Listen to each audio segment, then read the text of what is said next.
All right, good evening and welcome to the February 29th, 2024. Oh my gosh, December 10th, 2024. Wow, zoning board of appeals, regular monthly meeting for the village of Ossining. I just changed this too. This is a public hearing that is quasi judicial. We're using a hybrid format for today's meeting and the public was invited to attend either in person or virtual via Zoom. During the public hearing, we will always invite in-person attendees to speak first, followed by those online. In order to participate, please do the following. Members in the room, when it is appropriate, we'll have you come up to the podium, give your name and address. No matter if you are the applicant or you are here on behalf of the applicant, just state that for the record for Jamie Kane, who is online. If you're attending via phone, you can press *9. That is the equivalent of the raised hand feature. So if you're in Zoom and not calling in, you can also just click the raised hand feature.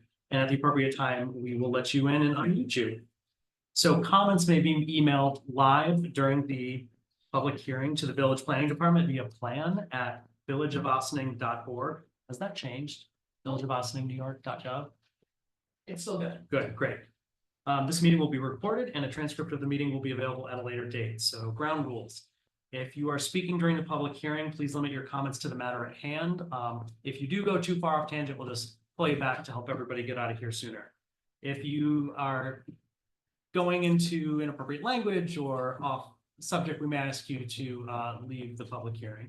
And if you need to have a conversation, please step outside of the room and down the hall if you need to take a call. Great. So for the benefit of the record, could we get a roll call of the board? We sure can. Good evening. Olga Montes. Here. Michael Spall. Here. Corey Black. Here. And Chair Aberizik. Here. All right, so let's begin. First on our agenda, could I get a motion to approve the minutes from our last meeting in October 8th? Motion to approve. Oh, we're not here. Do we have enough? Yeah. You were at the October meeting? Yeah, it was your second in line. Okay, great. Oh, wait, no. Kyle, Corey, Brian, Olga. That's it. For October 8th. Really? Mhm. We didn't have a meeting. Yeah. So we can. Oh, it's the minutes. All right. So we got a second from Corey, or motion from Corey. Seconded Olga. Amazing. If there are no objections to approving the minutes as they were sent to us, hearing none, the minutes are approved for October 8th. Thank you so much. Joining us today, we have Maddie Zahach, the assistant. The folks at home are saying they're having trouble hearing. Oh, are they? Yeah. Oh, and it's echoing in the room. Oh my God. It's very loud. One mic on at a time tends to alleviate. Okay, great. Thanks for out there. Thank you for those at home. So joining us today, we have Maddie Zahach, our assistant village manager. We've got Taryn Ramey, our assistant land use attorney. We've got Jamie Kane, our board secretary online. I also see Joseph Agostinelli. He's the building inspector for the village of Ossining. Anybody else? Nope. Great. All right, first up on the agenda, we have ZBA 24-2023. This is for 142 to 144 South Highland Avenue. Applicant is seeking an extension of a previously granted variance for driveway setback for a Popeyes restaurant. Is this applicant online? Okay.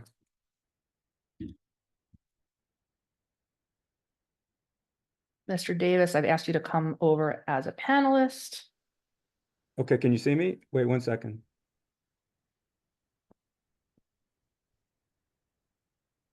There Okay. you are. Hello. Yeah. Okay, good evening. My name is Clifford Davis. I'm counsel for Popeyes at 142-144 South Highland Avenue. We received an area variance on December 12th, 2023 with regard to a 2-foot setback on the northern driveway. And as the board might recall, that curb cut is pre-existing and legally non-conforming. There have been no changes to the site plan with regard to that curb cut. We got a further variance from this board regarding signs on February 29th of this year. And we received site plan approval from the planning board on March 26th of this year. What's been the big holdup and why we're asking for this application is because the New York State Department of Transportation has been dragging its feet, giving us a clearance letter. We believe we're almost there, but without that letter, and because of the date coming up of, from December 12th, we've made that application. So we're asking for an additional 1 year to build out the site. All right, Mr. Davis, thank you so much. To me, this seems pretty straightforward. We don't need to open a public hearing for. Great. And do any board members have any questions? This was a variance that we previously granted, just looking for a 1 year extension. No change. All right, so could we get a roll call vote for the variance extension? You have a motion? Yes, can we get a motion and a second to extend the variance? Motion to extend the variance. for it's more than that. Second, for Thank you Okay. both. Thanks, Manny. All right, all in favor? Aye. Aye. Thank you, Mr. Davis. Okay, thank you. Have a nice holiday, everybody. All right, good luck. Happy the same. holidays. Yep. All right, next on the agenda, we have 156 Spring Street. This is for an amendment to a previously granted variance for the side yard setback.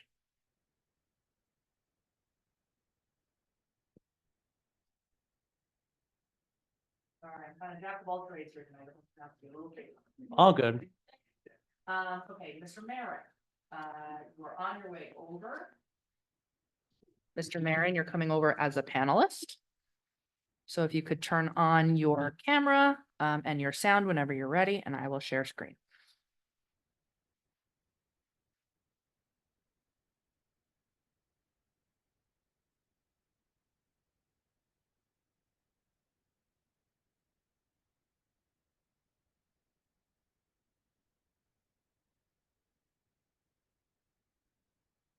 Mr. Marin, can you take yourself off of mute?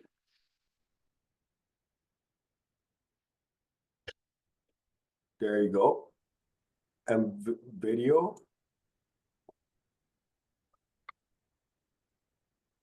There you are. All right, so someone else is sharing the screen, so I can't share my screen. Right, we're gonna share the screen for you. So if you tell me if you want to just introduce yourself, your affiliation with the project, and then I'll bring up whatever you like from the documents in the agenda. So Sergio Marin, I'm the architect. And we are just, we were granted a variance for 5.592. And we need an additional 0.48. Upon having a final survey, we were a little short, so we're asking for a 6.4 in total. Okay, so I can bring up the zoning worksheet. I think that's probably where you'd like to start, but if you want me to bring something else up, just say the word. Well, the plan, The plan? Okay. yeah.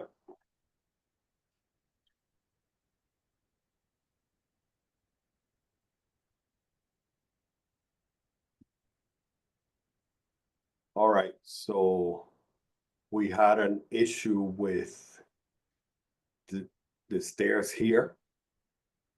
And we were granted a variance of 5.92 feet. And upon having the final survey, we need an additional 0.48. So, I mean, that's all there's to it. Yes. Y- y- I have great. a question. Mike, is your mic on? To the property line now with this change. Yeah, we legalized the deck. All the work was completed. And it just didn't have a good survey to start with. So when the final survey came in, we were off there. Yeah, I mean, I could add to that, when they submitted the application to the zoning board, it must have been used off a previous survey. And since the variance was granted, I asked them to give us as part of closing out the permit, once the variance is granted and we issued the permit, was to get an as-built survey, and the as-built survey came back with a 1.6 setback. So I guess if there was, this survey would have been done, say at the beginning before I came to the board, you would have been, the request would have been 6.4 rather than 5.92. So there seems to be a discrepancy from the original survey to the most recent as-built one. Yeah, it's 48/100ths of a foot, so. Essentially, it's less than, it's less than 6 inches off, like 5.5 inches.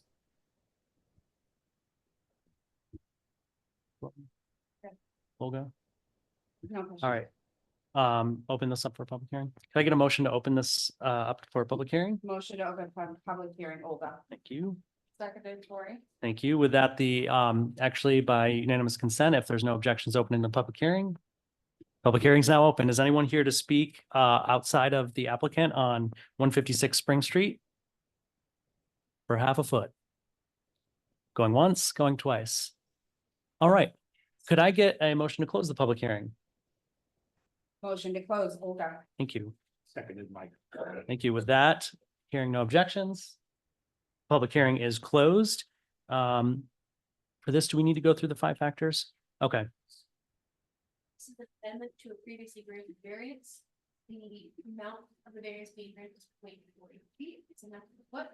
So as the board knows, in determining whether to grant the applicant's request for an area variance, the board must balance the benefit to the applicant against the health, safety, and welfare detriment to the community.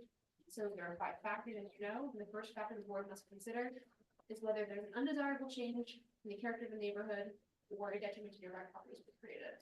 and for this, do we only consider the additional or the whole thing again? The whole thing. The whole thing, okay.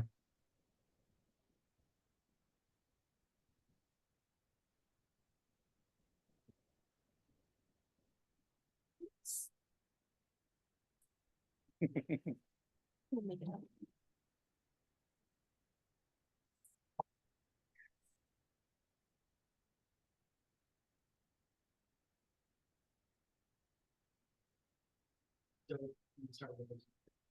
Yes, so whether an undesirable. Can we continue reading it? Okay, whether an undesirable change was produced in the character of the neighborhood or a detriment to nearby properties will be created by granting the area variance. I'm gonna say no, from what I remember. When we reviewed this, it was similar in scope to other homes in the neighborhood and yeah, Existing. pre-existing. Non-conforming. I'm gonna agree. I mean, unless you're walking around with a ruler, do you even really notice less than 6 inches change? All right, second factor. The next factor is whether the benefit sought by the applicant can be achieved by some method feasible for the applicant to pursue other than the area variance. We previously determined that there was no feasible alternative, and so we granted the variance, and that was one of the affirmative votes or affirmative points that we had. So I don't think the additional just under half foot's going to change that determination. Agreed. Third factor is whether the requested area variance is substantial. The whole area variance in totality is numerically, but we determined, I believe, that there was no significant impact, and I don't think this additional 48/100th of a foot is gonna do that. Next factor is whether the proposed variance will have an adverse effect or impact on the physical or environmental conditions in the neighborhood or district. Anybody else? We didn't consider that it did in the previous approval. I, again, don't think the less than 6 inches is going to change any of that. Finally, whether the alleged difficulty was self-created. I believe we said no before.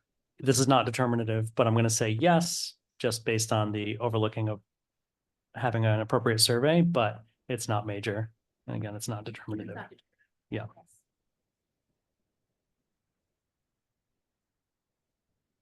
Just a reminder, only the chair is being heard clearly, so if everyone could speak closer to the microphones. I apologize in advance for being a nudge. So Thank just so you you. know that we can hear in the room, but if we're not close enough to this, they can't hear us in there, unfortunately. Can I verify if I'm being heard now? I moved it closer. Jamie, feel free to chime in if you can. I can hear them. Okay. Okay, thanks, Joe. All right, so could we get a vote? It looks like based on that, we're going to go with a similar determination. So could I get a motion to approve ZBA 09-2024 for 156 Spring Street? Motion to approve, Corey? All right, that's seconded by Mike for a motion. Can we get a roll call vote, please? Olga Montez. Aye. Michael Spall. Corey Block. Chair Aberrizak. Aye. And with that, the variance is granted. I know that it's already built, but still, Joe will be in touch with you. Thank you. Wait for your resolution before looking at it. Okay, great. Next on the agenda is ZBA 12-2024 for 237 North Highland Ave. This is for an amendment to a previously granted variance in order to extend retail space within a pre-existing non-conforming use. I think for those, just as a reminder, if you didn't get a chance to look this over, that was the garage mix. They took out one of the garage bays or mechanical bays to replace it, gas station, replace it with retail. And from what I understand, you want to do another one of those. That is correct. Correct. Mike, Change the orientation. your mic, Mike. Yes, The planning board changed the orientation of the pumps, correct. and as such, that's the reason why this is becoming a more attractive option for you. That is correct. Great. So for your benefit and our benefit and their benefit, we can keep things short. We don't need the whole backstory. I think just the outlining the official position that Mike, the reason why for the Sure. change. Matt, if you just go to Exhibit C, please. For the record, Corey Salomon from Zarin and Steinmetz here tonight on behalf of Minikio Brothers. As Mr. Spall pointed out, we were here previously. We changed one non-conforming use for another, expanding the retail into bay number 2. At that time, the pumps were angled. When we went back to the planning board, they didn't like the angled pumps. They asked us to put it parallel to Highland Avenue. When we put them parallel, that made the ingress and egress from that last bay, bay number 1 all the way on screen left, not usable. So we would just like the same variance for that additional 410 square feet to move the retail into the entirety of that front there. Understood. I think we were all here for this. You were here for this. You were I here. was here for that. Were you here for this? Okay. Does anybody have any? I did want to make a point though, and actually it's more of a legal point than anything else. That existing gas station does both some retail now and car repairs, and they also car wash. Will the car repairs now just be pushed to the back of the building with the new retail on the front? And is that going to be something else that's going to appear before our board? To my understanding, we're gonna retain the car repair in the rear of the building and the car wash in the rear of the building. It's just the bays in the front that have difficulty now. So would that be considered another application for a non-conforming use or not? No, because the automotive use is existing non-conforming. Yeah. So the applicant is seeking to change the non-conforming automotive use to a non-conforming retail use. And your code has a provision for that, where an applicant can do so if they can meet 3 criteria. Right. And so we'll run through the criteria in a moment, but there's that Yeah. they're seeking. So outside of area and use variances, we have a third category, which is the change to non-conforming use and has a different set of. So this is a different situation for my fellow board members than when we faced further down on 9A. gas station. Oh, this is very different. Yeah. Very different Yeah. situation. We're not They're in a expanding- residential we're not expanding neighborhood. The envelope of the building. Right? No That's expansion. correct. of the Yeah, envelope. we're not changing anything. This is all just interior work. We do have to go back to the Board of Architectural Review, just because obviously the front of the building is going to change a little bit in connection with this, but the footprint of the building is not changing at all.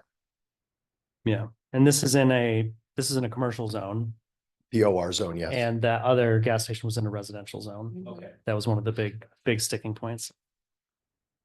Okay. All right, I don't have any questions. I have no questions. All right, could we get a motion to open the public hearing? Motion to open the public hearing, Olga. Seconded, Corey. Thank you both. If there's no objections to open the public hearing. Public hearing is now open. Does anybody have any questions, comments, concerns about 237 North Highland Ave? Anybody online? All right, no hands. Can I get a motion to close the public hearing? Motion to close, Corey. Second. All right, if there's no objections to closing the public hearing. Public hearing is now closed. Could we run through the 5 factors for this? Or the 3, I'm sorry, it is 3 factors. 3 criteria, your code says 4th, so we're not gonna do the balancing test. So the first of the 3 criteria is that the proposed retail use must be of the same or of a more restricted nature than the existing non-conforming automotive use. And I think, did we determine that was more restrictive? Because the impact to the community from a open bay, mechanical, gas, oil, pollution, et cetera, was less restrictive than putting everything inside, temperature controlled, reducing those possible pollutants. That's it's less intensive use of area. Less intensive. That's our jargon for tonight. Thank you.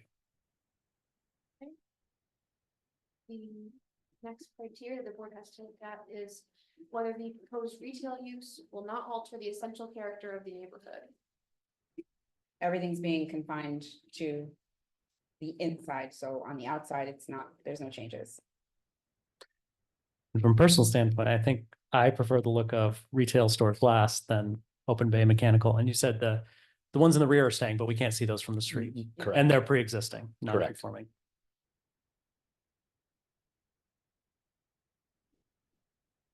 Whether the proposed retail use, whether it will not cause adverse aesthetic, environmental, or ecological impacts on the property or on surrounding areas, or otherwise be injurious to the neighborhood or detrimental to the public welfare. You're removing a existing automotive use, which involves oils, gasoline, things of that sort, parts. And now you're putting in retail, which obviously that's less environmental impact. It's actually only going to improve the appearance of the property. And I think we came to that conclusion last time for the same reasons. Exactly. And we had previously approved this, but you're being sent back to us through no fault of your own, a change that the village requested of you. Correct. All right, we reviewed everything. I think based on what I heard that we're going to go with an approval vote. So could I get a motion to approve ZBA 1224 for 237 North Highland Avenue? Motion to approve, Olga. Seconded, Corey. All right, could we get a roll call vote, please? Michael Spall, Corey Black, Aye. Olga Montes, Aye. and Chair Eberizic. Aye. All right, you know the drill. You're a pro. Corey knows you're a pro. Yep. We're just waiting for the letter from Joe, the resolution. So thank you very much for your time. Appreciate it. Happy- Happy holidays. Happy New Year. See Happy you next holidays. year. Good night. Bye. All right, moving right along, we've got ZBA 13-2024. This is for 25 Elizabeth Street. Applicant is seeking variances for side and rear yard setbacks and impervious surface coverage for an accessory 1-car garage. Good evening, Gabrielle Salmon, architect. We were in the process of legalizing existing garage and we were asked to come before the board to ask for variances, area variances for the rear and side setbacks. The garage is supposed to be 5 feet to the rear, we about 2.3, so we need the variance of 2.7. The side's supposed to be 5 as well, and it's 1.9, so therefore we need the variance of 3.1. And we bid over the coverage, required coverage is 40%. Impervious coverage, and we have 49.24, so 9% over the existing coverage. This garage has been there when the clients purchased the property. However, they did some repairs on it, and therefore it was touched and needed to be compliant. Thank you. So my first question is, if anybody on the board has questions, they can chime in at any time. The impervious surface coverage increase, what was that due to? When we were looking at the plans, it wasn't clear to us, Well, I mean, in because it looks like there's an existing 1-car garage, but there was an increase in impervious surface and we couldn't figure out what that was. Well, actually, we reduced the impervious surface because there is a concrete pad about 30 by 10, which we are removing. And so that the coverage came down. Looking at the zoning worksheet, your existing conditions for impervious coverage shows 48.6% and the proposed is 49.2%. The the other one? difference was recalculation between our old survey and the new survey. Thank you. Thank you so much.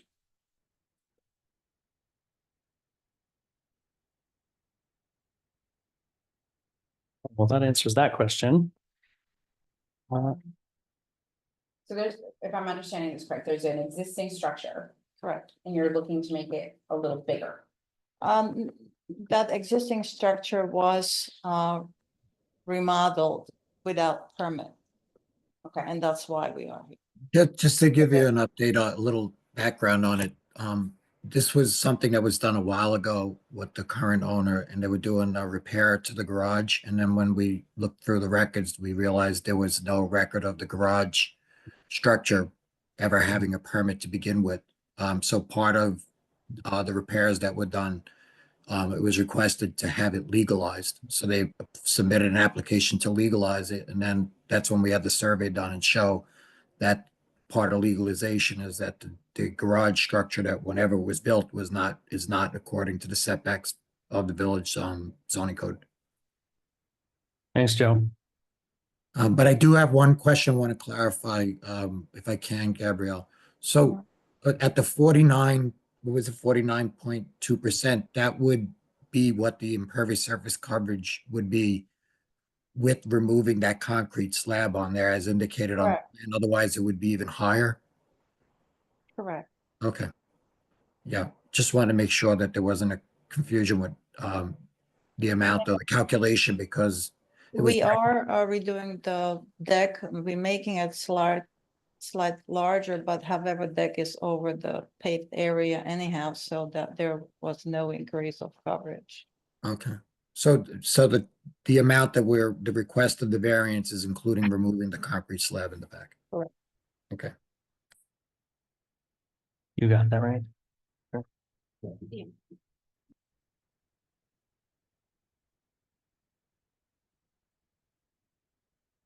All right, so the basics of this are trying to legalize it. They went through the process, came before us. Sorry. Oh, great. Come on up. Just make sure to say your name and your address, which is this property. Hi, good evening. My name is Jennifer Zena. I'm the daughter of the property owner, my mom, Carmen. So we don't want to remove the concrete. So I don't know where there's a confusion because we want to keep it there. That's why I was asking a question for clarification because there was back and forth whether or not that was going to remain or not. And on the plan, it shows it's being removed, but it appears that the homeowner doesn't want to do that. So if that's the case, then you're going to have to recalculate what that impervious surface coverage is, and the variance request is going to be a lot more than what's being proposed. This on the upper left here, right? Yes. The area, yes, that you do not want. My mother doesn't want to remove it. So Wonder how much that's gonna increase it, but regardless, it has to be Yeah. re-noticed. It's gonna be substantial. Okay. So I would say 20%. I will, based on my experience on the board, I will give you as much forward thought as I can. That's likely gonna be an issue to have that much of an increase in the impervious surface coverage. So I think it would be helpful for a future discussion so that you don't go back, come back again, go back again, that you consider alternatives to having that entire thing stay there. Some alternatives could be using pervious pavers as opposed to the concrete. That would remove it from the impervious surface calculation. That may be an expense you can't have, but I anticipate there's going to be an issue with that much additional impervious surface coverage in the application. So is it a concrete slab that we're talking about? Yes, How thick? 5 inches. 5 inches? What did you use for a patio or something? So basically, we use it to keep our trampoline and to do barbecues because we don't have anywhere else to do it. The rest is all grass. Yeah, so the impervious surface restriction is important because rainwater runoff, the more impervious surface you have, the more issues we have with rainwater, flooding, et cetera. And we already have a lot of problems with that, and it's not getting any better. So I'm trying to make a strong recommendation that you consider some alternatives, because that'll be one of the things we'll consider when going through the determination. It's existing slab, correct? Yes. And how long has it been there approximately? Been there for the past 20 years. Okay. Yeah. Okay, so it's been there for a while. Yeah. Okay, so the board won't be able to consider that variance tonight. You'll have to come back with Well, the can calculations. we and just go whatnot. back and, No, because my mom, the thing is that my mom doesn't want to remove it. We understand, so it's going to need a variance. Okay. This calculation, correct me if I'm wrong, factored in the removal of the slab. And so the board will need to know exactly how much impervious coverage is on the property with the slab factored in, so the board can grant the correct variance. But the board They may can not. act on the accessory setbacks for the garage structure tonight. All right, so well, let's. We can at least look at whether the garage will be legalized in terms of its setbacks. Yeah. Literally what you just said. What I just. In order to, was it gonna be existing work on the driveway itself, repave it, no, in order to go back to, it was no, just it's gonna be. existing, This is just a legalization, yeah. so this is just a legalization of what's already there. So it might be a little confusing about how variances work, but it was not legalized ever. So now you're trying to legalize it. In an attempt to legalize it, the property with that concrete slab and the accessory structure is going to be much more impervious surface coverage than we typically approve without having a discussion about it, without opening it to the public hearing. We can't make a determination tonight. So I'm not saying we're going to vote yes or no. I'm just trying to let you know that even if she doesn't want to, she might want to consider an alternative. Because there are feasible alternatives. There are other things that can be done. Can we do pavers instead? So we could close the hearing today. What's pavers? Pavers are like little squares. Like That bricks or stones that water can seep through the edges, and then it's not considered impervious, it's considered pervious and water can go through it. So we would have to, sorry, like take all the concrete off? Yes. Mhm. And then you replace it with a different type of hard surface, Mhm. like the pavers. But the pavers have spaces in between so that water can seep through. So what the chair is advising is that you consider alternatives. One of the 5 factors we have to legally consider, and we will talk about it openly during the discussion, is do you have a feasible alternative? And right now, the answer to me is yes. So that's one thing in and of itself. I know it's going to be an issue, so I'm just trying to help you have a smoother. So when you come back to the board for the impervious Mhm. coverage, the board is gonna ask, what have you considered? How can you mitigate some of the impervious? Why does this work? Why doesn't it work? Maybe there are reasons why it's not feasible, but that's a conversation for you to have with your design professional offline, and you can come back and we'll have a discussion about that. Okay. Oh, can we move with removal and we put the pavers on the plan for the permit? So this way we could close this tonight.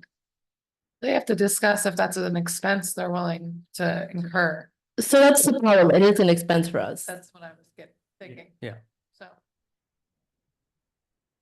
Chair is gravel considered the impervious surface? That No, would it's be pervious. Pervious. Actually, no, Gravel- and Gravel's considered impervious under the village code. Right, Until- that would be less expensive. until it changes. But it's impervious. It's And without having that plan in front of us, the board. Yeah, can't proceed so with we don't have a impervious. plan that was released to the public, so we can't consider it.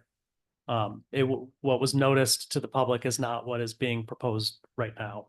So we can't do that. We can vote on and consider the setbacks for the garage. Because that was appropriately noticed and nothing has changed. There's no change to the plans, there's no change to the consideration, so we can at least approve the legalization of the garage, but And then you just have to come back for that second part when you've considered your alternatives and you've amended and re-noticed, right? Because when you're amending your application, you have to re-notice for that part. Well, unless you're choosing to keep the application as is, to remove the concrete. And you can go, if you're deciding to do that, you can go, you can, Right, but vote Joe, on the she's saying variance. the application is wrong because the application says there's an intent to remove and her mother doesn't want to remove. right, but no, what Joe's saying is if right now they're like, yes, we'll remove it, we could go. they're through. willing to remove it with the consideration of doing pervious pavers, and they submit an application to me amending that, saying, yes, we're removing this, and we're gonna put pervious pavers in, it won't. We But- would not But send Joe, you if they back to the board. sorry, if they remove the slab, isn't it possible they wouldn't need a coverage variance anymore? It would, because she still said that she needs, the way she's calculated it right now, needs a variance of 9. Concrete is 9%. not calculated into 49%, so they would need the 9% coverage variance, Understood. even though if we're removing. Right. Otherwise, if they decide to come back to the board and keep it, they're gonna be requesting more like 30% increase. Yeah, and that's gonna be really tough to get approved. You're not gonna get it. So if they want to agree to present it as it is right now, with them removing it, they can always make a you could vote on the application in front of you, and then they can determine what they want to replace it with, and if that's gonna be pervious pavers, then we will not send them back to the board because they already got the variance, and this would not be an increase of impervious surface coverage. Thing is, there seems Oh. to be, Hold on, let me. I'm sorry, go Sorry, ahead. let me try. I think just to simplify, what the building inspector is suggesting is, right now, as presented, the application factors in the removal of that slab. That's what these numbers are predicated on. What the board can do is they can move ahead with a vote on that tonight. That doesn't obligate you to remove the slab. If you want to keep it, you can come back and you can request another variance. If you decide that you want to remove it, you don't have to come back. But if you decide that you want to keep it, you'll have to come back, but it could possibly save you a step. Is what I think. Yeah. Yeah, I agree with that. Yeah. Did you? Yeah, I Yeah. did too. Even me too, and I just for What'd you say? being, Oh, man. I think there's a lack of understanding, and she needs time to explain it to her mom, who's the actual property owner. Yes, So I propose that we, again, move with the part that we can move forward with and give them time to clarify what they really want to do with that contract. yes. Because what I'm hearing is that you two are not in agreement and that's the property owner. You guys need to be in agreement. And I don't want to waste everybody's time tonight, so we can't spend more time determining whether you're going to move forward with it or not. We cannot, I'll state, should not vote on your impervious service coverage tonight. I don't think it would work out well for you. We haven't discussed it, but that's my anticipation. I think we should just vote on the variance we have all the information for, that's non-controversial, so that you at least have one of them legalized. But there's a bigger discussion to have about the patio, and maybe, Joe, is it appropriate if they have questions to reach out to you outside of tonight's meeting? Yes, of course. Okay. I think that would be the best course of action, but the homeowner and the representative being in alignment is super important. Also, just, I have spoken in Spanish, and translated for, people who come before us before, so if your mom has direct questions, that is an option. Right now? If she wants to come up now, or if she, after you guys discuss.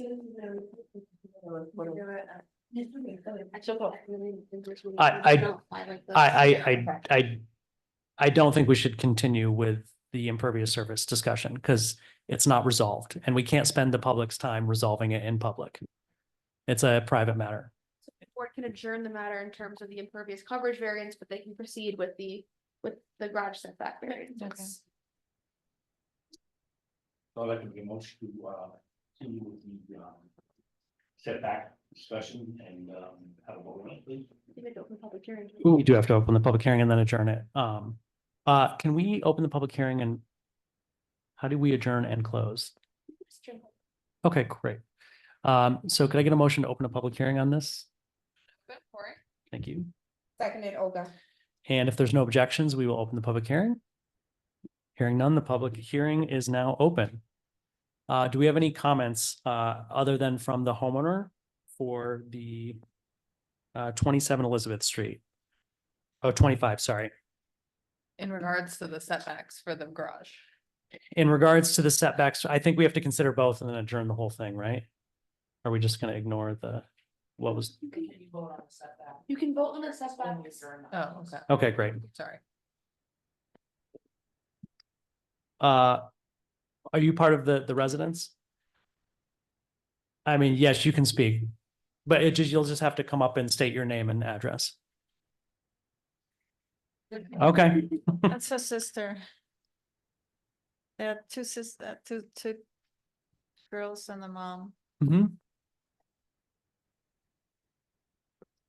I don't see anybody online. I don't hear anybody in person. So can I get a motion to adjourn the public hearing? Motion to adjourn, Olga. Seconded, Corey. Thank you both. If there are no objections to adjourning the public hearing is now adjourned. So could we run through the 5 factors only for the setbacks for the accessory garage? Yes. Accessory the structure. Setbacks for the accessory rear yard and side yard for the garage structure. So again, there are 5 factors. The first factor the board must consider is whether an undesirable change will be produced in the character of the neighborhood or a detriment to nearby properties will be created by granting the area variances. And looking at the photo, they shared photos. We have Google Maps. It looks like it's in keeping with character with the neighborhood. It's not the only home with an accessory structure. And it's existing, so it won't really be changing anything. Yes, exactly. Agreed. Next factor is whether the benefit sought by the applicant can be achieved by some method feasible for the applicant to pursue other than an area variance. Just want a hot spotlight. No, the nature of the neighborhood is not such that it would allow it to driveway to be switched to another location. I agree with that. And it's pre-existing non-conforming like many of those accessory garages. Whether the requested area variances are substantial. As presented without the concrete slab and considering only the setbacks, I think they're numerically but not substance. Oh my God, not substance. Impact significant. That's what I was talking about, thinking of. Okay, yeah. I started work at 8 this morning. Okay. Next factor is whether the proposed variances will have an adverse effect or impact on the physical or environmental conditions in the neighborhood or district. We heard nothing from the community. We normally would consider if there's runoff onto the adjacent property, but it's been there for 20 years, pre-existing non-conforming, so I'd say no. I agree. I mean, after 20 years of it being there, I think somebody would have had it. They would have complained about it. We might have heard something. Okay. Finally, whether the alleged difficulty was self-created, which consideration is relevant to the board's decision but not determined. Were these the same homeowners or was it the previous homeowner that built the structure? Predated the homeowner, correct? The Well- garage. Previous homeowner. Previous homeowner, then I'm going to say it was not self-created, both based on the size and shape of our lots and them buying the home with a survey that wasn't accurate. What's your factor? Based on that and considering only the setbacks, the side and rear yard for the 27 Elizabeth Street, I'm going to I keep saying 27. I'm so sorry. It says 25 on my page. We're going to look for an approval vote. Could I get a vote for approving this variance? Motion to approve, Olga. Seconded, Corey. All right. Could we get a roll call vote, please? Okay, to approve the setback only, Michael Spall, Corey Black, Olga Montez, Aye. Chair Aberizic. Aye. So with that, we have unfinished business. I would reach out to Joe's office to get more specific because he can guide you in terms of full impervious coverage, what your options may be pertinent to the village code, and maybe Olga, or not Olga, but in terms of translation, not outside here. Oh, no, not. Yeah. Okay. Only here. I'm not going to offer your services for free. The only thing I'd just like wait to- for the I'm sorry, Joe. Sorry, I would just want, just to add to understand, because if they remove, I want the applicant and the architect to understand that, because they have a pending building permit application, even with the resolution on this, I would not be able to issue that permit because if they decide to remove the concrete, they still need a variance for impervious surface coverage. It would be 9%. And if they choose to leave it, they would need a variance for a bigger amount. So with that being said, regardless of the decision that they make, the permit cannot be issued as is. Because they need to come back to the board either for a 9% variance or a 29 or 30% variance. They still need a variance for impervious surface coverage regardless. Right. So you can talk to your client and maybe advise them on options because you understand what we're asking about. Yeah, but there's a translation between me to the family members to mom, and it's, I think she needs to talk to somebody in Spanish directly. Yes. Oh, yes, sure. Hey, Joe, a question for you. Would you be able to translate? Yes, if she wants to come up to our office, I can speak to her in Spanish, no problem. Unless she wants to say so, I mean, you already voted on the application. Yeah, and I don't think we're gonna, Yeah. She can, the daughter can come up with her mother and we could discuss it.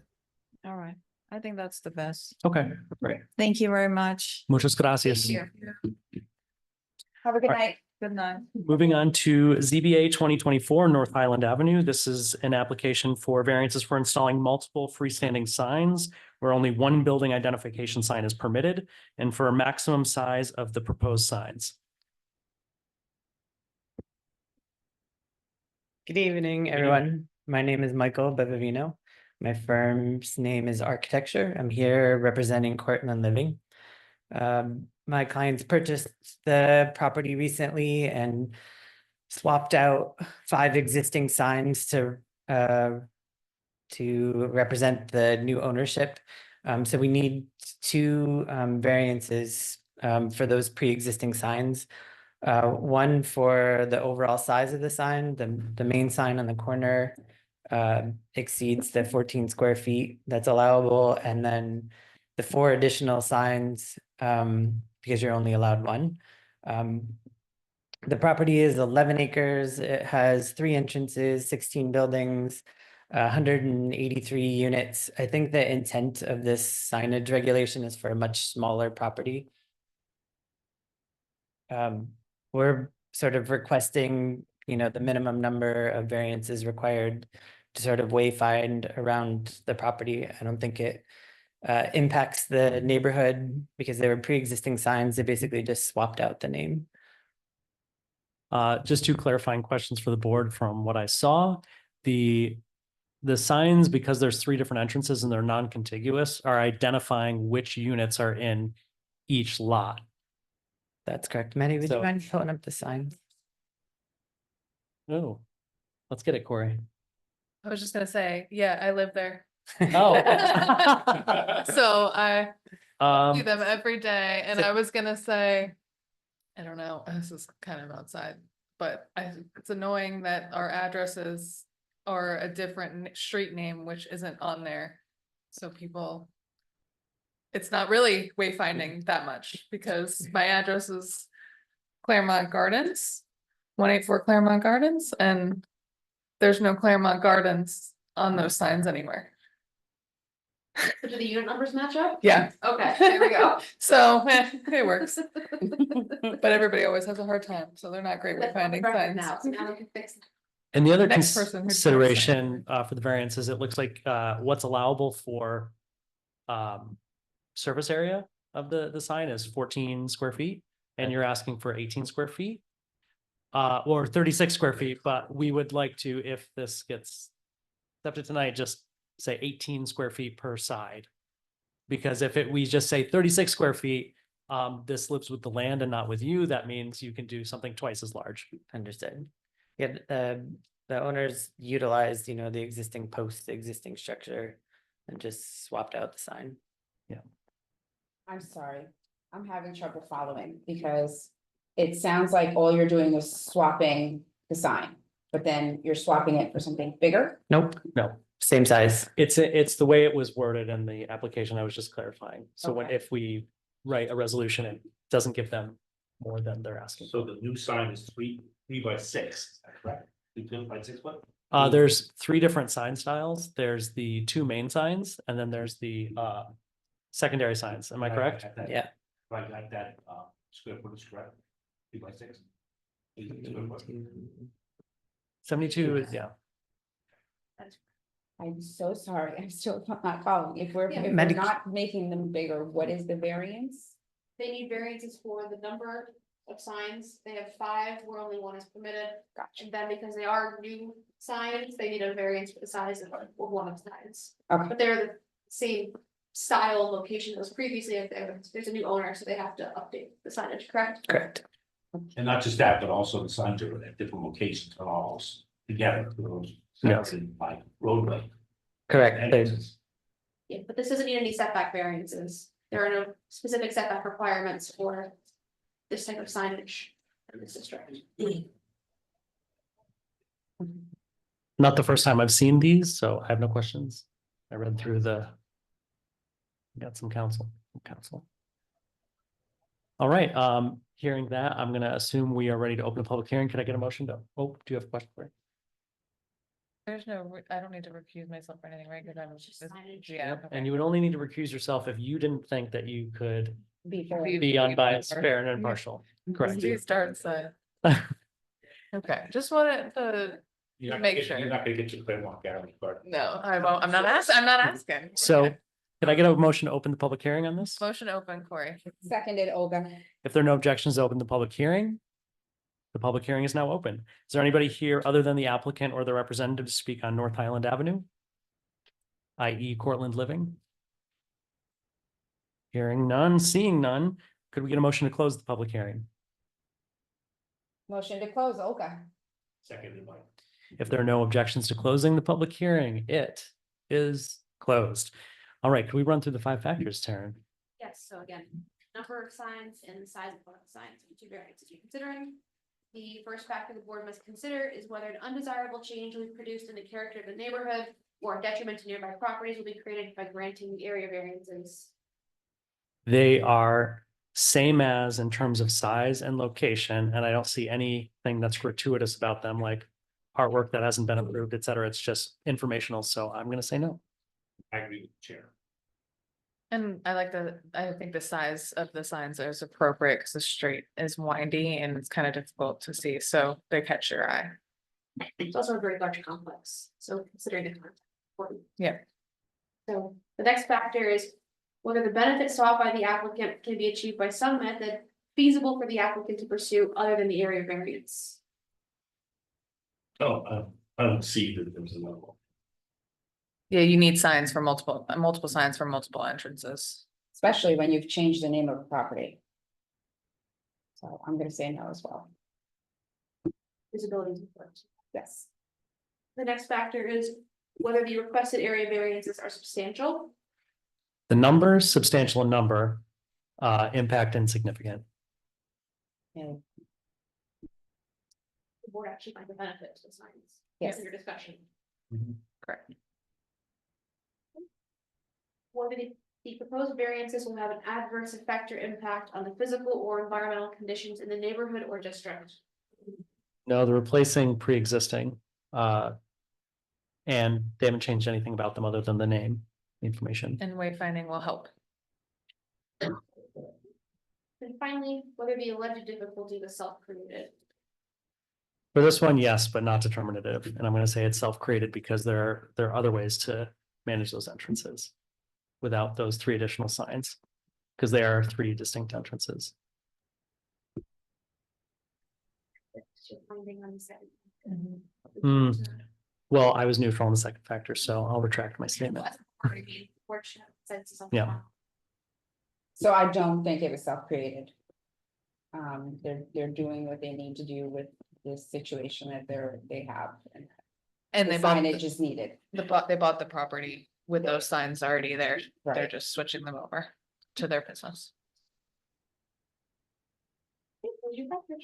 Great. Based on that, it looks like we're looking for an approval vote, so could I get a motion to approve ZBA 2024. Motion to approve, Olga. Seconded, Corey. Thank you both. Roll call vote, please. Okay, Michael Spall, Corey Black, Aye. Olga Montez, Aye. and Chair Aberrizza. Hi. The work is already done, right? Correct. Great. Joe will send you a resolution. Thank you so much for your time. Have a You're good welcome. evening. Thank you. All right, next up is ZBA 28-2024. This is for 16 Washington Avenue. Applicant is seeking a variance for the front yard setback for a front entry staircase. Good evening, Frank Marino. I'm the co-owner of this residence with my daughter who lives there. What really happened was that the staircase that was there was just falling apart. We hired the contractor and he put in a new staircase, cement. And we didn't get a variance, and that's where we are. I mean, this, I'm gonna help you out here and throw you an assist and say, we completely understand. We've all read through this and you're replacing them for safety reasons. yes, All right, I have no questions. I have no questions. thank you. All right, well, not approved yet. We opened the public hearing, but It's not our first set of stairs. yes, this is a bigger discussion. Oh my gosh, let's, can I get a motion to open the public hearing? If there are no objections to opening the public hearing is open. Is anyone here to speak about stairs at 16 Washington Avenue? None online? 3, 2, 1. Can I get a motion to close the public hearing? Motion to close, Olga. If there are no objections to closing the public hearing, it is closed. Do we need to consider the 5 factors for this? Point, would you mind pulling up the zoning worksheet now? Oh, or Oh, this is, yeah, one of the items that gets filed for your application is a zoning worksheet, which provides all the numbers for the board to consider when they grant the variance. As a condition of what I assume will probably be an approval, is the board is likely going to ask you to update your zoning worksheet because it wasn't filled out exactly correctly. okay. The existing category needs to reflect the measurement from your property line to the staircase, which is like that 8.867 number. Right now it's at 13.2. And just so the variance measurement has to be the difference between the 30 feet and the measurement of the staircase. Just update the numbers so the record is correct. So we would probably look to approve this on the condition that you just submit for information purposes an updated zoning worksheet to the village inspector. Happy to do that. Thank you. Okay. So did you calculate out just what the variance request would be, so you know? That is a great question. You need to Karen determine. got her calculator. Did you say it was 8.2 is what it says? 8.867, so let's call it 8.87. So we don't need 3 figures, so that's a 21.13 foot variance. Yeah.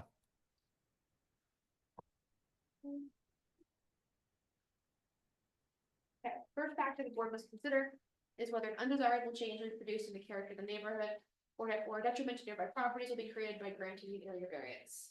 No. Whether the benefit sought by the applicant can be achieved by some method feasible for the applicant to pursue other than the area variance. No. Again, no. They need stairs. I know you're gonna finesse that For ingress based egress. on previous determinations we've made of similar situations. There. Whether the requested area variance is substantial. No. It's numerically substantial, but it's not, An impact. and does not have any impact at all, actually, in my opinion. It's a safety improvement. Whether the proposed variance will have an adverse effect or impact on the physical or environmental conditions in the neighborhood or district. No, it's replacing same as pre-existing. Agreed.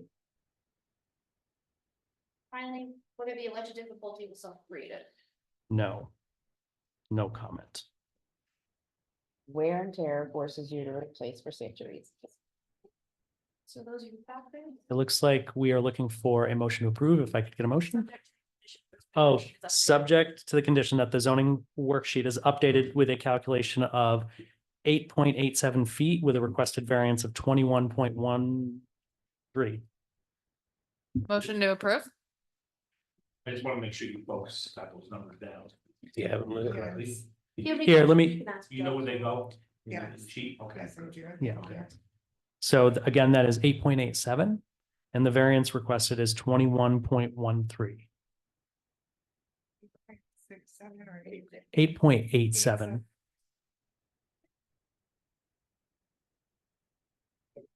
I'm gonna second Corey's motion to approve. Thank you. Can we get a roll call vote, please? Okay, Olga Montez, Aye. Michael Spall, Corey Block, Aye. and Chair Barisa. Aye. All right, so you'll get your resolution from Joe pending we receive the just updated zoning worksheet. All right, Thank you. have a good night. Thank you. Happy holidays. You too. Next up is ZBA 29-2024. This is for 45 Upper Croton Avenue. Applicant is seeking a variance for exceeding the maximum 10% of livable residential floor area of a dwelling unit by converting the garage into additional habitable living space to the existing first floor apartment of a pre-existing non-conforming 3-family house located in the single-family zoning district. From what I read, same floor plan or same envelope, footprint. Thank you. Sorry, everybody. Been a long day. Same footprint, different use, different configuration, garage to habitable living space. Do we have anybody for 45? Okay, Yeah, you'll hit. Okay. And Victor Castillo is your. and just make sure to introduce yourself for the record. My name is Alvaro Garcia, 45 Upper Croton Avenue, Oceanside, New York. 1056. Thank you so much. So just, is the architect going to speak for you or? Yeah, I prefer he Okay. explain everything, yeah. Yes, hi, good evening. You're good. Hi, good evening. My name is Victor Castillo. I'm the architect of 45 Upper Croton. So as you stated, it's a non-conforming three-family residence in a single-family, two-family zone, the S75. So the client is interested in expanding his living space on the first floor to the adjacent garage space. Currently, the way the building is configured, if you go to sheet 100, if you go to sheet A100, we could see the plan. There are two apartments on the first floor, and his apartment is one of them, and it's adjacent to the garage space. So he would like to open the wall that is adjacent to his living room in order to access the garage space. The garage space currently has some meter closets for the gas meters and electric meters. It also has a bathroom, a full bathroom that was not done with permits, as far as I understand. So my demolition plans just show that these plumbing fixtures would be removed and a new bathroom would be installed so that all the piping can get inspected. But as you can see, where it says existing dwelling unit is 700 square feet, this would be adding the den area, which is 321 square feet of additional living space. So as opposed to the 10% additional living area that is allowed to be added, this would be 48%. So it's an additional of actually 45%. So it's an additional 35% than what is allowed. May I ask a question? The space is already is finished, right? It was finished previously, yeah, but we're not going to keep the same. We're keeping the same open space, but the bathroom would be removed and reinstalled. The meter closets doesn't have a ceiling, so I'm proposing that we fire rate that ceiling, and that we also have a fire rated partition around it so that you can control the fire, any spread of fire, and adding the smoke detectors. Right, but essentially you're doing a legalization with some modifications, correct? Yes. So just to bring the board a little bit up to speed on this, this was discovered because the fire inspection was done on the building and this particular space was being utilized as a studio apartment. So it was issued violations for creating a fourth unit in a single family zone district when it was only a legal 3. But what the owner has decided to do, he had to have the tenant removed. And his intention right now is to add this space to the existing apartment on the first floor, keep it as a 3-family, but expand the size of it, one of the units. And Joe, can you please confirm that the livable requirement for this district is 850 square feet? The livable in the single family zone district is 800 square feet, I believe. 800? Yes. This is currently non-conforming. That's the livable requirement. But would be coming into compliance with in terms of size. Yes, but because of the code's restriction on the expansion of non-conforming residential uses, by right, the applicant can expand up to 10%, so that would be a 70 square foot expansion, which would still leave the unit as non-conforming as the floor area, or livable area, excuse me. So they're proposing a larger expansion, what's actually forbidden, but it'll bring them into compliance with the district's requirements for livable floor area. Again, and Joe, Mike here, the existing parking for this, now that we're thinking about adding another apartment to the building. They're not adding another apartment, they're No. just expanding the size of one of the. They've actually removed an apartment from what he said, right? No. Well, they removed an illegal apartment. Yeah. Right, was there an were illegal 4. studio. Yeah, there were Yeah, 4. sorry. And that's where the expansion is coming into play. Okay. Right. So we don't have a parking issue. And the off-street parking, because it's three apartments, they need to provide 6 off-street parking spaces, and I believe there's also in the plans here, showing where on the property they would have the off-street parking. Yes, and sheet A101 shows the parking. What is the current size? 700. 700. And so what is the minimum that we would need to make it conforming? 100. To make it our current. The required increase, like the limit is 10, they're asking for 45, but what's the number that would bring them into conformity? 70 square feet, the current apartment, that dwelling unit itself is 700 square feet. And so, I just, sorry, just to go, just because I know you're talking about the size of square foot, to answer you, the question that was Taryn, that you wrote, in this district, step, this S75 district, it is 850. I said 800, it's 850, that's correct. Right, so my question really is, do we need the full 45% increase to make it conform, a conforming space, or would they meet conformity with increasing it 25%? Am I making myself clear? Yeah. It is not, it appears so because it says on the notes, the existing dwelling unit is 700 square feet. So to make it 850, you'd need to add 150. But I believe what 22%. but you're adding how many square feet total to this? It's 321 as the den area. This open area is 321 square feet. So yeah, he would need about a little less than half of that. So yeah, instead of a 35% variance, he could make this he could make this zoning compliant with like a smaller variance, like 10% or 15%. It would be like 22%. 150 square feet increase is what you're saying? Yes, correct. It's about Right. So that would be 22%. But you're allowed to expand 10%, so your variance would be 12. I see what you're saying. Just something, the board has seen a couple of these, they don't get a lot of them. But oftentimes when we see these kinds of applications, they're proposing a new structure. I think the board needs to keep in mind that they're proposing an expansion within the footprint of the existing structure. They're not proposing any new construction on the exterior, so there aren't any visual impacts in relation of this variance.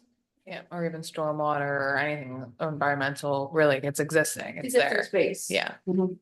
Yeah. Is it possible to see the focus on the parking spaces, like how they're going to be mapped out or how they are mapped out? Sure. On sheet A101, yes. They're in the rear. That's it, right? Right. And Joe, those are all, what is it, 8 feet wide? Oh, there we go. 9 by 18. 9 by 18. Oh, a little overlap there. Wait, so it goes right up to the property line? Yes. Um, Do those spaces really work? Yeah, I know. And I don't know. I mean, you, I believe these are spaces you're creating, or these are spaces you already have? There's the 3 that are against the rear lot line would be new. I mean, they all will be new. This is a large space.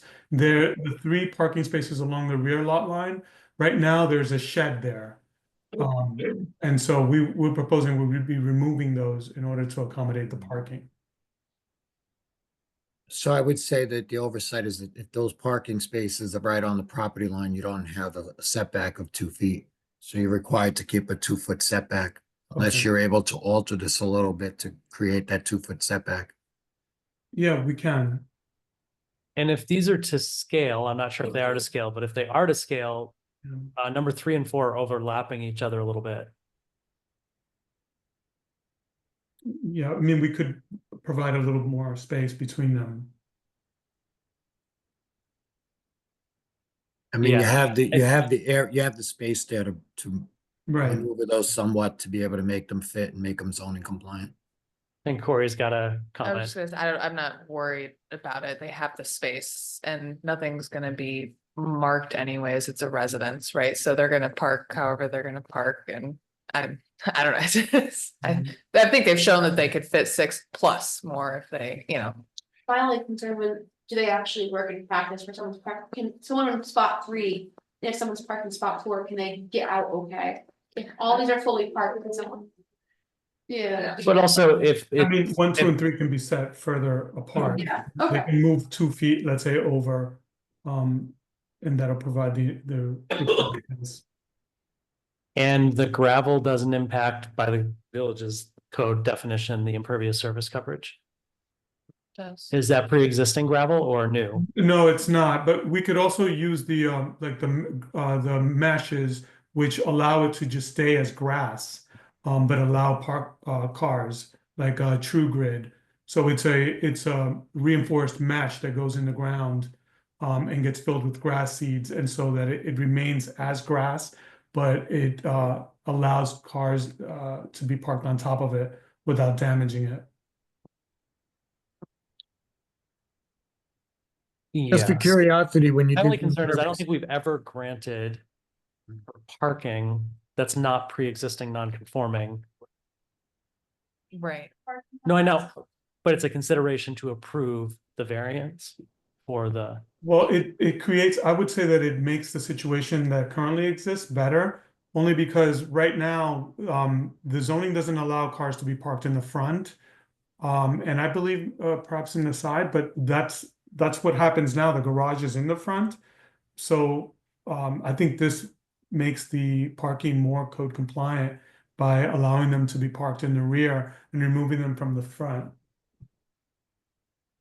I guess my only question was when you calculated out on your impervious surface coverage, was that calculation based on the gravel considered as impervious surface? No, if we added the gravel space, that is approximately 1,160 square feet, which brings, right now, they're at 27.5% of the impervious coverage of the lot. This would bring it up to 35%. Which would keep Or it. 38%, I'm sorry. Which would still be under the 40%. Yes. Mhm. Great question, because that was what I wanted to know. Okay. Parking is relevant in that they're converting what was a garage into more livable space. So the question the board really is thinking about is whether taking away that one indoor parking space would impact parking on the rest of the site. And based on the plans and the applicant's testimony, it appears to work. right, I was only commenting on it because it was the plan that was put in the public record, and I don't want there to be any assumptions that, oh yeah, the parking looks good, and then gravel goes up to the property line. Yeah. I'm good. I have no questions. I'm good. I'm good too. Yeah. All right, can I get a motion to open the public hearing? Motion to open Olga. Seconded, Corey? If there are no objections, opening the hearing. Public hearing is now open. Is there anybody in the audience other than the applicant here to speak about this application? None online. 3, 2, 1. All right, can I get a motion to close the public hearing? Motion to close, Corey. Second. Thank you both. If there are no objections, the public hearing is now closed. All right, could we run through the 5 factors, please? Similar to the prior application, I don't see the actual percentage of the variance being requested on any of the materials. So I would suggest that the board impose a condition that the zoning worksheet is updated to include the percentage increase of the livable area as well as the variance being requested. And this is in the zoning worksheet. It's- Yeah, the zoning worksheet was updated, but I noticed it's not in the agenda.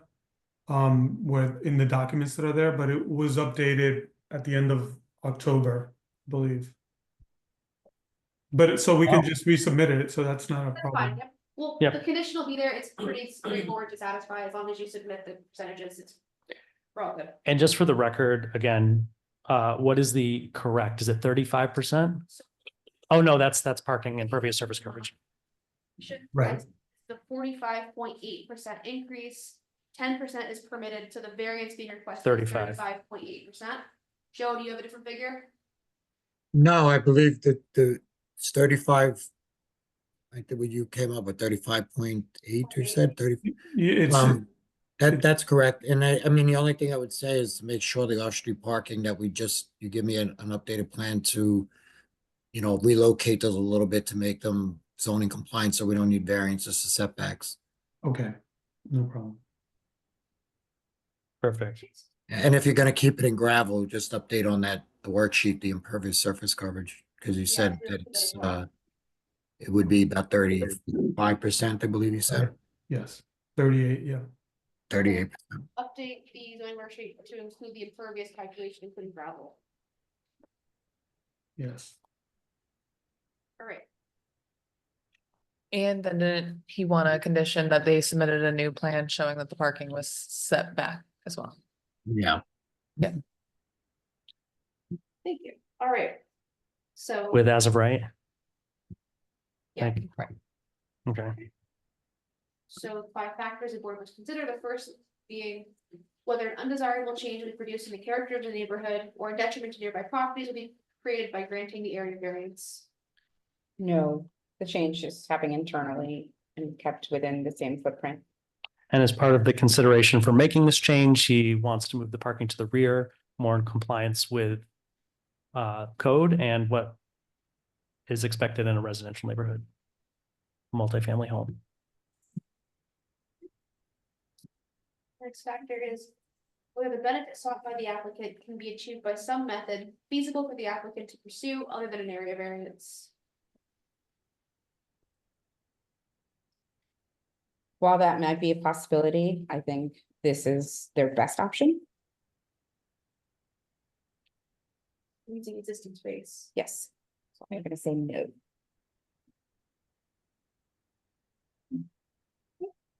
Whether the requested area variance is substantial. It is substantial numerically, but there's, because we're going from 10% permitted. An increase that they can do, and we're adding 35.8% on top of that. But the impact, there is no impact to the community in either the parking or anything aesthetically. There's no environmental impact. Oh, sorry. Whether the proposed variance will have an adverse impact on the physical or environmental conditions in the neighborhood or district. There will not be any environmental impacts. And then finally, whether the alleged difficulty was self-created, which consideration is relevant to the board's decision but not determinative. It's not a necessary change. It's a preferred change, so I would say it is self-created, but again, it's not determinative. It's self-created in the fact that the space was not being used correctly.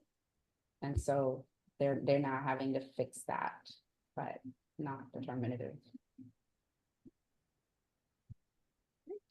With that, it looks like we're looking for an approval vote. So could I get a subject to the following conditions: that a new plan is submitted showing the changes that Joe mentioned to parking, which will keep it driveway setback 2 feet required. Joe can give you more information on that if you need it. Update the impervious surface coverage calculation on the zoning board worksheet to indicate gravel, and updating the condition or updating the zoning worksheet to show that this is a 35.8% increase in the variance requested, or the variance should be 35.8%. Does all that make sense? Yes. Okay, great. Thank you. So could I get a vote to approve, a motion to approve this variance? Motion to These approve, votes. Corey? Second, Mike. We could roll call vote, please. Michael Spall, Corey Bluff, Aye. Olga Montez, Aye. and Chair Barisic. Aye. All right, Mr. Castillo, you're just waiting for the resolution, which should be what, a couple weeks? Yeah. Yeah, shrug. Thank you. It's the holidays, so I Happy holidays, everyone. yes, For your time. it's a busy one. Thank you so much. Thank you. Bye-bye. Happy holidays. All Thank right, you. Likewise. last for new business, thank you so much. Last on our new business is ZBA 30-2024, 10 Marble Place. The applicant is seeking variances for minimum lot size, front yard setback for the main house structure, side yard setback for the main house structure, driveway parking setback, minimum lot width, and impervious surface coverage in order to subdivide a single lot into 2 lots. For lot 1, thank you. For lot 2, the applicant is seeking variances for minimum lot size, rear yard setback of the main house structure, driveway parking area setback, parking in the front yard, and a number of off-street parking spaces provided in order to subdivide a single lot into 2 lots. Now, I think it's important to say up front that looking at this on paper is very different, I think, than the reality. So maybe give a brief overview of why this is being required. just real quick, before we even get started, the board will not be voting on this tonight. This is an unlisted action under secret, and the planning board has determined that the zoning board should act as lead agency. Because so many things require our, Because all the different variances required. So tonight, if the board is so inclined, we'll request that the board declares intent to act as lead agency under secret. We'll circulate the required notices, and then after that process has occurred, the next meeting, the board can go through the environmental assessment form, do its analysis, and then the board can vote. great. Do we still want him to introduce the project or not? Okay, That context. okay. Thank you so much. Okay. This is Jorge Hernandez. Yes. Jorge Hernandez, ARQ Architecture. This is a Tin Marble Place is located at the intersection of Tin Marble Place and Americal Place. This is a non-conforming lot that has two structures on one lot. Pre-existing. Pre-existing non-conforming. I believe that the original building was in the two-family house in the front, which is, it will be to my right on the screen. And we believe that the one-story structure on the left, it used to be like the stone house for the cemetery. So through the time that became one property and two dwellings. And what the scopes are trying to do, my clients, is we're trying to remove this pre-existing non-conformity, which is two properties on one lot, and create two taxable lots, one with each dwelling. The size of the property is about 12,600 square feet combined.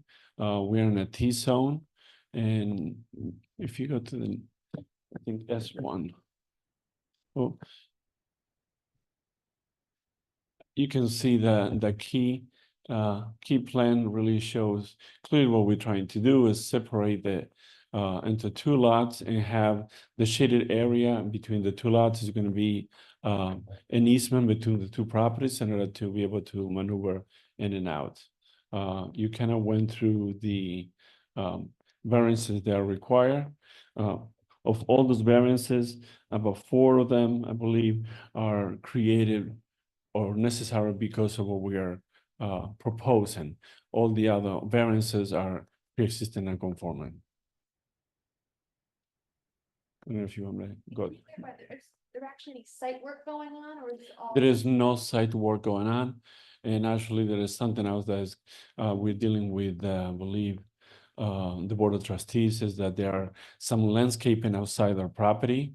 And there is like a little gazebo as well outside the property. And in order for them to do whatever the planning board decides, combined with the scopes, that needs to be done with the landscaping or the gazebo, we will have to go to the Board of Trustees and ask them for a licensing. I was gonna, okay, licensing agreement. Great. And I think if you go to the other side, you can kind of see an aerial view. To the right. To the right. So that. Existing structure, that's the, they will be knocked down, destroyed. No, No, nothing. There is no work being proposed. The only work that we are doing, I shouldn't say work, the only action we're doing is separating the two into two separate lots. And those structures will be Remain as they are. remain as they are and sold as. Yeah. Well, it's gonna go from one unified property to two subdivided properties with their own deeds. Don't need to stay in two structures. Yes. One structure on each lot, so like. Yeah. Their own lot. And the shared driveway easement was where there was overlap in the middle. So they're not doing anything, they're just separating the lot in two. So, you said there were 4 variances. You said there were 4 variances that were Yeah. necessary because of the subdivision? Yes. Can you say what those 4 are? It's a lot area. So we are asking for lot 2 is 531 square feet. And For lot one, we're asking a little bit more, it's 1,800 square feet. Then we also are proximity to, because the driveway is right in where the property line, so we have the asphalt within 2 feet. And I think we are shy one parking space in the two-family house, which is the one at the front. Frontage as well. correct? Yeah. Okay,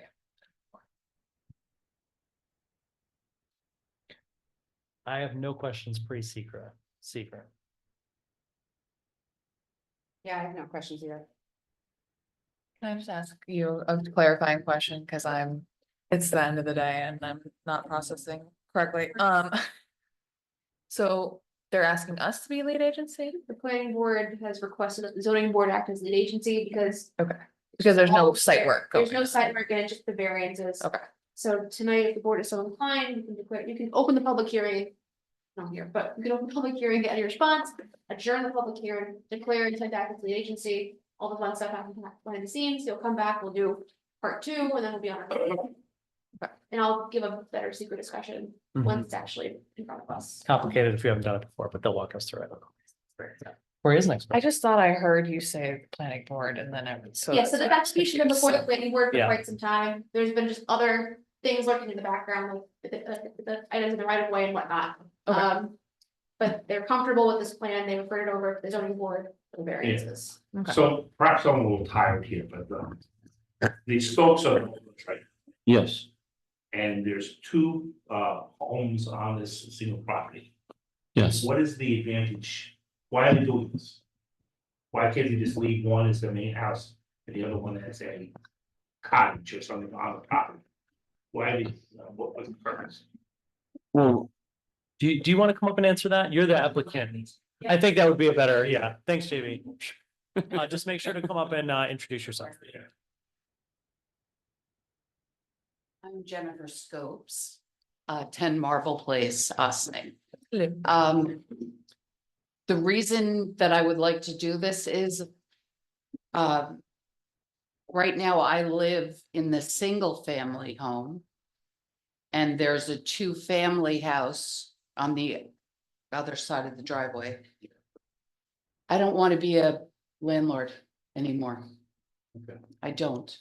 I want to just take care of myself and my family and not have to deal with tenants. So that is why I would like to split the property. Sell. And just take care of us.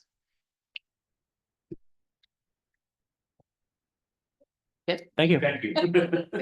Straight from the source. Yeah, I couldn't have said it better.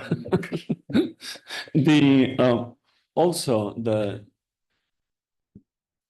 2 properties, 2 houses and 1 property in the T zone is a much greater nonconformity than the side yards and the lot sizes that we're requesting. I think that we're reducing the nonconformity. And if you're gonna service the entrance and exit of the properties by going down the middle, creating a driveway at that point to service one point The driveway is. Oh, yeah. Yes. One of the proposed conditions of the planning board subdivision approval is that an easement agreement is submitted for the village's review to confirm that the driveway easement works. So in the case when somebody else owns one of the houses, there is something in place that dictates the arrangement.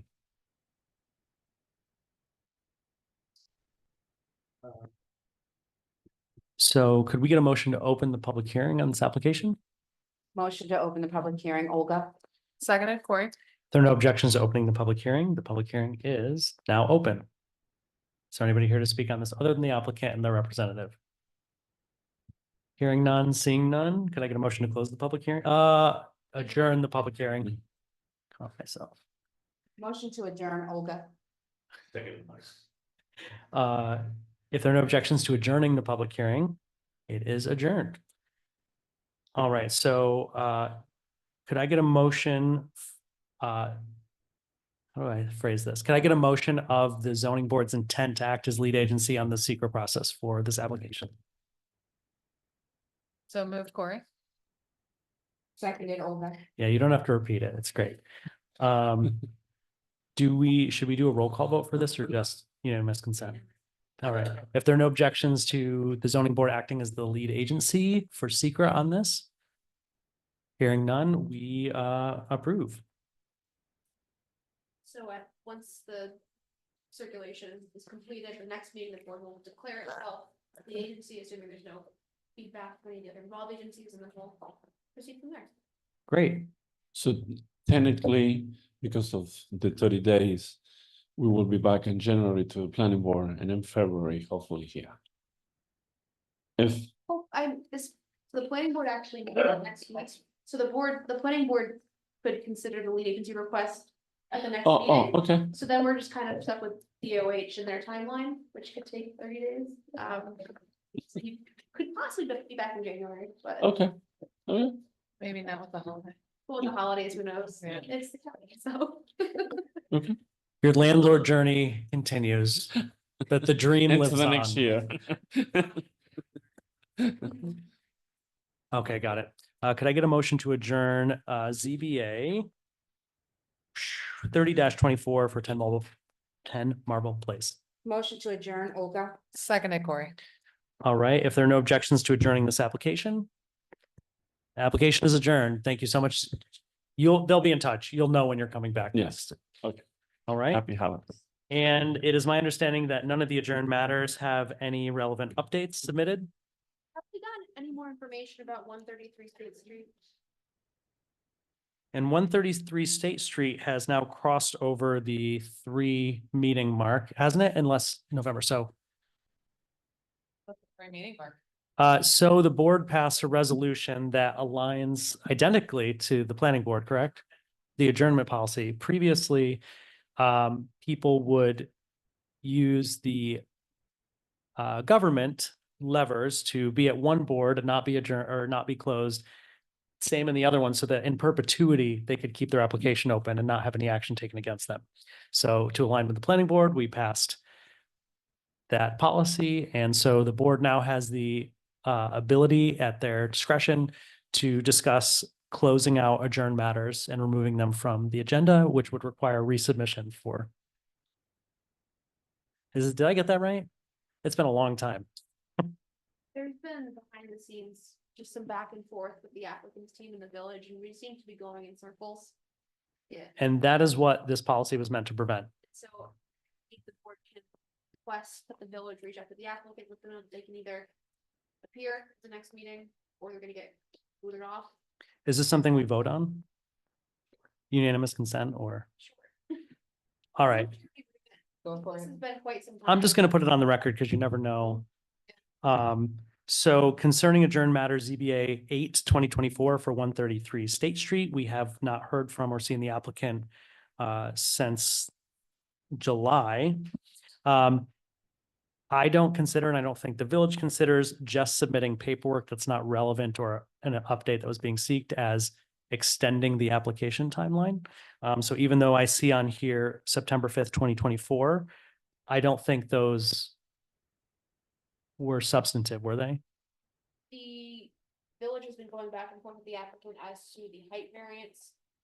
They've reported and submitted documentation saying that they don't need it anymore, but they haven't proved mathematically out to the village that they in fact can meet the height requirement, so that's what we've been stuck on. Okay. And they haven't moved forward with that at all. So Yeah, to answer your question. could I get a motion to consider removing ZBA 8/2024 if they do not appear at the January meeting, our next scheduled monthly meeting? So moved, Olga. Seconded. All right, if there are no objections to removing them from our January, or removing them during the January meeting if they don't make an appearance. Hearing no objections to that, we have passed that. ZBA 12/23, no updates. That's still going. Yeah, no updates relevant to time. All right, can I get a motion to close the meeting? Or adjourn the meeting? Oh my gosh, we are not closing the meeting. That'd be bad. Motion to adjourn the meeting, Olga. If there are no objections to adjourning the meeting, Meeting is now closed. Thank you very much. Adjourned, I'm sorry. Happy holidays to all. Yes.